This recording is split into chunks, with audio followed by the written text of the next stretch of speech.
Eh bien, bienvenue sur la chaîne Messor Room, la chaîne qui est consacrée aux Messor de tout genre. Donc aujourd'hui, on va parler vraiment, on va faire une vidéo assez courte, mais on va parler vraiment exclusivement de la Messor Arenarus, une Messor qui n'est pas forcément très connue ou qui n'est pas vraiment très répandue. Donc on va aller parler un peu de cette Messor, puis on va essayer d'en apprendre plus. Je vais essayer de vous en donner tout ce que je sais. Et puis comme ça, vous pourrez voir un peu... comment ça se passe, etc., etc. Donc on va aller directement voir la Messor Arenarus. Et puis je vais vous expliquer pas mal de choses dessus. Allez, c'est parti. Alors, la Messor Arenarus, c'est une Messor qui vient un peu du côté africain, Israël, tout ça, un peu de ce coin-là. Donc, c'est la deuxième plus grosse Messor du monde, hein, à savoir, c'est... voilà, elle est juste derrière la céphalote et en fait au niveau longueur pour moi, franchement pour avoir les deux, pas très facile de voir la différence. C'est plutôt que la céphalote est un peu plus costaud et un peu plus rouge, alors que là, la Arenarus, elle va être vraiment du côté noir brillant, noir style le Capitatus pour ceux qui ont déjà eu des Capitatus. Donc là, on voit bien une jeune fondation, donc on voit bien la gine qui est là, donc on voit déjà le sacré bestiau que c'est. Donc il y a ses ouvrières, elle a très beau couvain, elle a répondu ici. D'ailleurs, il y en a une ouvrière qu'on voit, elle se promène parce que je les ai nourries, donc forcément ça se promène, ça va aller chercher à manger pour nourrir la gine. Donc il faut savoir que cette Messor et pour moi, donc ça n'engage que moi, mais voilà, c'est la Messor pour moi la plus dure à faire évoluer. Alors il y a plusieurs raisons à ça. Déjà parce que c'est une Messor qui est très lente. Donc pour arriver à d'un petit œuf de la gine qui sort à une ouvrière, il faut compter une cinquantaine de jours. Et en plus, c'est pas un truc qui va exploser par rapport aux Messor céphalotes qui vont bombarder et qui vont avoir beaucoup d'ouvrières très rapidement. Et la Messor Arenarus, ça va pas être ça du tout. Ça va prendre beaucoup de temps. C'est assez long au niveau développement. Ensuite, voilà, c'est une Messor par contre qui peut être très intéressante, qui peut faire l'alternative entre la céphalote et dans le sens où en fait si vous n'avez pas énormément de place, l'Arenarus peut prendre la place de la céphalote. Parce que ce sont des petites colonies, ce ne sont pas des grosses colonies, hein, c'est quelques milliers d'individus pour une colonie si vous réussissez en captivité. Bon, c'est assez rare déjà en captivité d'avoir des milliers, mais dans la nature c'est quelques milliers et pas plus. Donc ce sont des petites colonies. Par contre, elles sont assez agressives et surtout quand elles sont bien développées, elles vont avoir vraiment un appétit au niveau des insectes qui vont vraiment se transformer à être très agressif envers les proies pour nourrir la colonie. Donc voilà, donc là on voit bien que ça se passe très bien. Alors il y a cette petite rangée de graines qui est là, donc ça c'est un très bon signe, c'est qu'elle a fait sa petite réserve.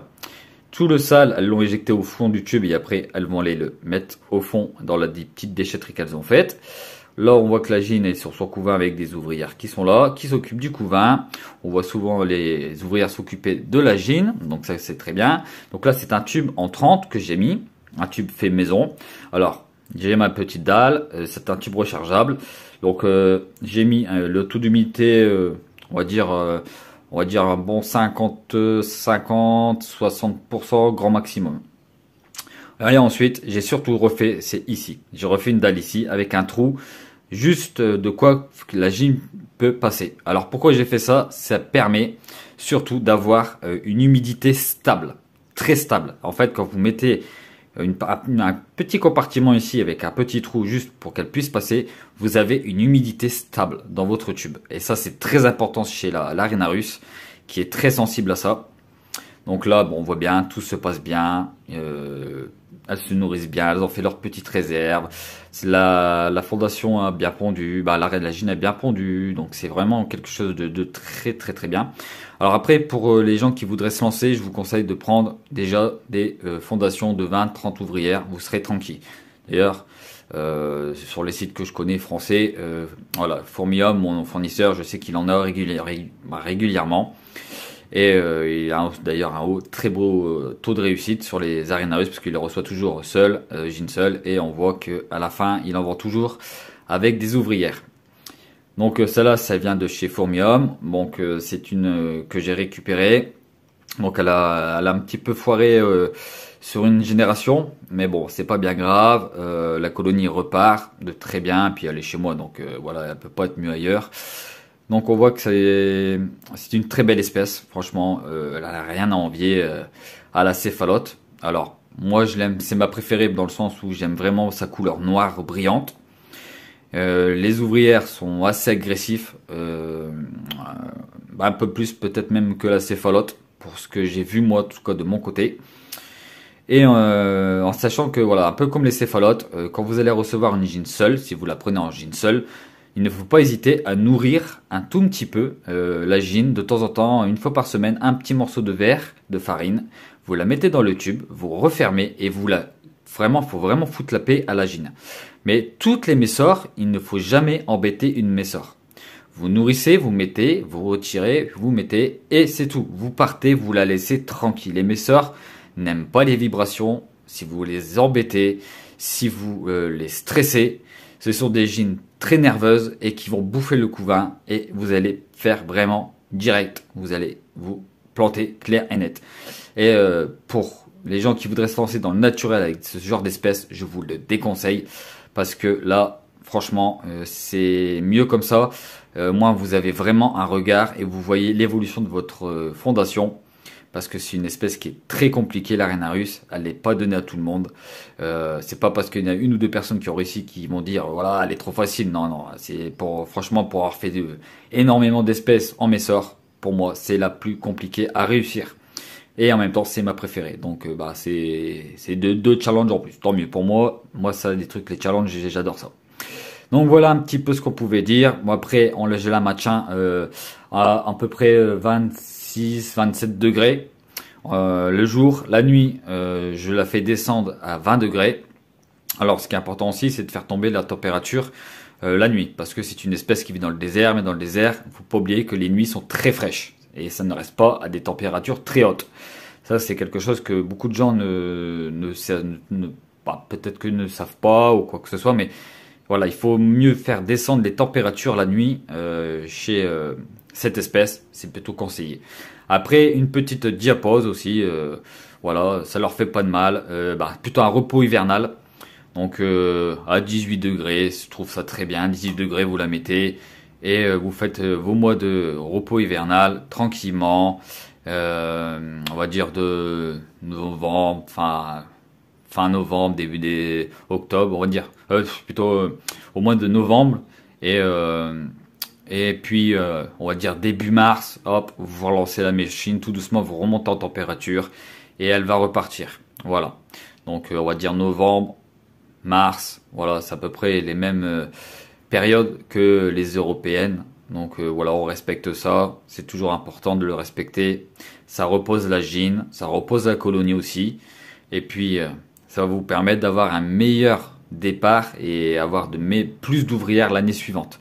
Donc ça, c'est très très très important.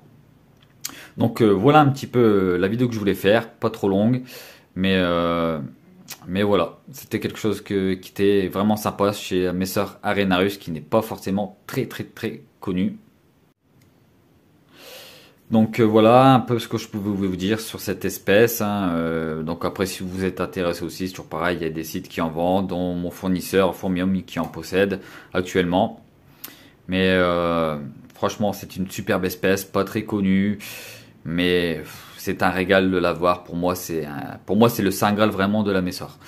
Même si j'ai la céphalote, pour moi, cette-là est un niveau supérieur de la céphalote. La céphalote est beaucoup plus facile que la Rhénarus, sans aucun problème, pour avoir testé plusieurs céphalotes. La Rhénarus est beaucoup plus compliqué à réussir. Mais c'est une superbe espèce, comme je vous disais. Elle a vraiment rien à envier à personne. Elle est d'une sacrée taille. Les majors sont assez balèzes. Voilà, ça reste une superbe Messor à avoir dans sa collection si on est fan de Messor. Et vous voyez, il faut pas grand chose pour commencer. Un tube, une petite ADC, peu importe laquelle, et un petit abreuvoir pour dire que un abreuvoir, ça reste des espèces qui sont assez grosses, attention. Donc il faut pas mettre un abreuvoir pour des fédoles. Faut un abreuvoir adapté à l'espèce pour qu'elle puisse aller boire quand même. Donc toujours pareil, pas beaucoup de graines parce que c'est pas sa priorité absolue. Beaucoup de protéines et vous allez voir que tout va bien se dérouler. Donc voilà pour cette petite fiche d'élevage, on va dire, de la Messor Arenarus, ma préférée. Et franchement, je vais la pousser au maximum de ce qu'on peut, comme la céphalote. Donc ça restera une des petites merveilles de la chaîne. Mais c'est voilà, je trouve que c'est une Messor qui n'est pas assez connue et reconnue à sa juste valeur. En tout cas, c'est mon ressenti. Mais c'est une superbe espèce qui n'a rien à envier à la céphalote, honnêtement. Mais elle est un peu plus dure. Donc franchement, faut pas hésiter voilà, avoir un peu d'expérience quand même pour pas faire n'importe quoi. C'est une fourmi qui coûte un certain prix et faire voilà, il y a des gens qui font des vidéos pour ça, dont moi d'ailleurs sur les Messor.